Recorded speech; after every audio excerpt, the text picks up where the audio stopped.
Bienvenue dans cette nouvelle vidéo où nous allons aborder le taux vibratoire, mais dans sa partie pratique.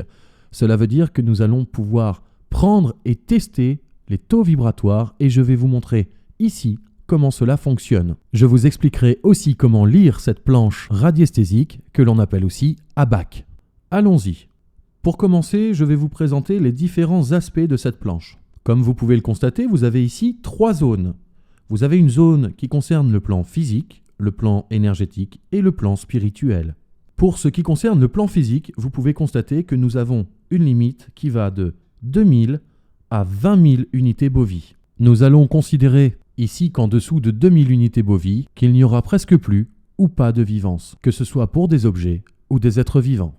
Ensuite, nous pourrons considérer qu'entre 2000 unités bovies environ jusqu'à peu près 6 à 8000 unités bovies, une personne se retrouve physiquement très mal en point, voire dans le coma. Au-dessus et jusqu'à 20 000, une personne se trouve en faiblesse énergétique. Concernant ces valeurs, je vais vous parler de ma propre expérience. Quand je reçois en cabinet une personne qui se retrouve en déficit énergétique, sur une valeur de 12 à 14 000 unités bovies, bien souvent cela m'indiquera que la personne est en phase de dépression ou proche du burn-out.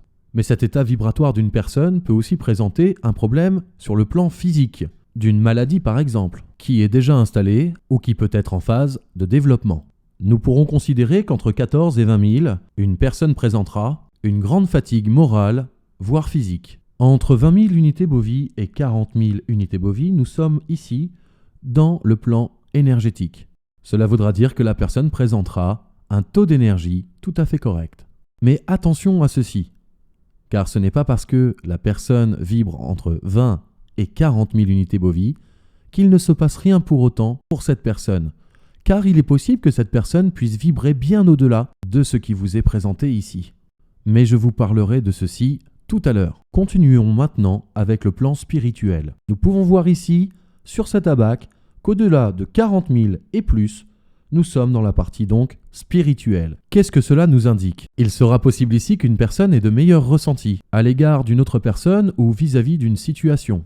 Peut-être aussi que vous trouverez ces personnes plus lumineuses que d'autres, avec une certaine confiance en elles. Ces personnes font-elles de la méditation ou encore peut-être ont-elles simplement travaillé sur elles-mêmes? Sur l'instant présent, leur ego, leur mental? Car je rappelle ici que l'évolution de votre niveau vibratoire dépendra également de votre avancée spirituelle, qui pourra vous amener à développer vos ressentis, que ce soit en médiumnité, vis-à-vis d'une personne, ou encore dans votre pratique énergétique. Plus vous augmenterez votre vibration, plus vous attirerez vers vous des choses et des gens bénéfiques, et de plus cela augmentera vos capacités extrasensorielles. Bien, maintenant nous allons pouvoir commencer le travail au pendule. Je place ma planche convenablement devant moi, je prends mon pendule en main, et je vais prendre pour exemple la prise de taux vibratoire d'un objet. Cela peut être n'importe quel objet qui vous passe sous la main. Pour ma part, ce sera une pierre roulée en labradorite. Je rappelle ici qu'avant de prendre un taux vibratoire, je vérifie avec ma planche de pourcentage mon taux de connexion avec l'objet, le lieu ou la personne. Pour exemple, suis-je bien connecté à ma pierre? Oui. À combien de pourcents? Ok, plus de 80%. Je peux donc prendre mon taux vibratoire. Je vais donc poser la question en amont dans ma tête. Quel est le taux vibratoire de cette pierre maintenant? J'envoie mon pendule et j'attends la réponse. Voilà. Donc ici, je constate que ma pierre en labradorite a un taux vibratoire d'environ 40 000 unités bovies. Nous allons prendre maintenant un deuxième exemple. Je prendrai ici l'exemple d'une madeleine bien emballée. Car oui, nous pourrons évidemment regarder si ce que nous mangeons nous apporte de l'énergie et voir si cela est bon pour nous. Suis-je bien connecté à la madeleine? Oui. À combien de pourcents? Ok. Quel est le taux vibratoire de cette madeleine aux pépites de chocolat bien gourmandes? N'ayez pas peur, je plaisante bien sûr. Évitez les phrases à rallonge et sans intérêt. Une question claire pour une réponse claire. C'est parti. Je reformule ma question. Quel est le taux vibratoire de cette madeleine maintenant? C'est parti. Voilà.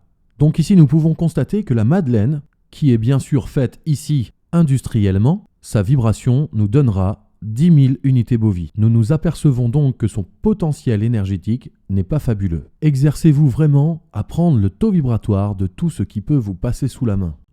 Vous aurez pu constater que quand je pose ma question, eh bien, je rajoute toujours maintenant. Je parle de l'instant T. Je reviens ici sur ce que je devais vous préciser en amont de cette vidéo concernant le taux vibratoire d'un lieu, d'une personne ou d'un objet, qui pourrait avoir un taux vibratoire de 40 000 à l'instant T. Mais une personne, un lieu ou un objet n'a jamais un taux vibratoire définitif. Tout bouge et tout circule toujours. Rien n'est jamais figé. Prenons pour exemple ici une personne qui aurait eu un incident de vie, une mauvaise nouvelle, un problème au travail, etc. Admettons qu'hier tout allait bien et aujourd'hui c'est le drame.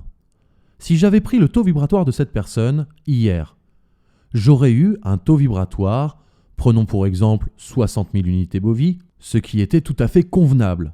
Mais aujourd'hui, après cet incident de vie, je reprends son taux vibratoire et je découvre un taux vibratoire qui est descendu à 20 000 unités bovies. Que s'est-il passé ? Eh bien en fait, sa vibration a chuté de par son émotionnel. Oui, car une émotion négative va entraîner la chute du taux vibratoire, que ce soit la peur, une contrariété, une émotion forte. Et c'est pourquoi il est important dans cette formation que je puisse vous montrer qu'il est important de prendre le taux vibratoire à l'instant T, mais aussi et surtout le taux vibratoire que la personne devrait avoir normalement si tout allait bien dans sa vie, de façon à pouvoir constater l'écart de vibration qui jouera un rôle important dans notre analyse. Et si on le voulait, on pourrait même remonter progressivement, par exemple, quel était le taux vibratoire de cette personne il y a une semaine, ou bien encore quel était le taux vibratoire de cette personne il y a un mois, ce qui nous permettra de constater à quel moment a commencé la chute vibratoire de cette personne, et remonter ainsi à la source du problème. Allez, voici un exemple pour illustrer ce que je viens de vous dire. Je reprends donc ma pierre roulée en labradorite, et c'est parti. Je pose la question, suis-je bien connecté à cette labradorite ? Oui. À combien de pourcents ? Entre 80 et 100% pour rappel. Ok. Maintenant, je pose la question en amont dans ma tête. Quel est le taux vibratoire de cette labradorite maintenant ? Donc, on revient sur 40 000. Ok. J'arrête mon pendule. Je vais maintenant reformuler une autre question dans ma tête. Pour exemple, quel devrait être le taux vibratoire de cette pierre normalement ? Je parle ici bien sûr d'un taux vibratoire en retirant de ma tête tout ce que la pierre aurait pu subir, des charges négatives par exemple. Et ceci de la même façon pour un objet, un lieu ou une personne. Cela permettra aux futurs radiesthésistes, géobiologues, énergéticiens, magnétiseurs un diagnostic beaucoup plus approfondi en connaissant l'écart de vibration afin de pouvoir travailler dessus. Voici l'exemple, donc je prends mon pendule. Je peux prendre ma pierre dans la main par exemple, ou la poser au centre de mon abaque, comme ceci. Donc je vais redemander quel est le taux vibratoire de cette labradorite maintenant. Voilà. Donc j'ai toujours la vibration de 40 000 et je vais regarder maintenant tout de suite quel devrait être le taux vibratoire de cette labradorite normalement. Eh bien voilà, nous constatons l'écart. Nous avons ici environ 80 000 unités bovies. Que se passe-t-il ? Pourquoi un tel écart ? Eh bien peut-être que la pierre est polluée tout simplement et qu'elle aurait besoin d'un petit nettoyage. J'espère que vous aurez bien saisi l'importance ici de procéder de cette façon. Car le but de la radiesthésie, je vous le rappelle, c'est la recherche.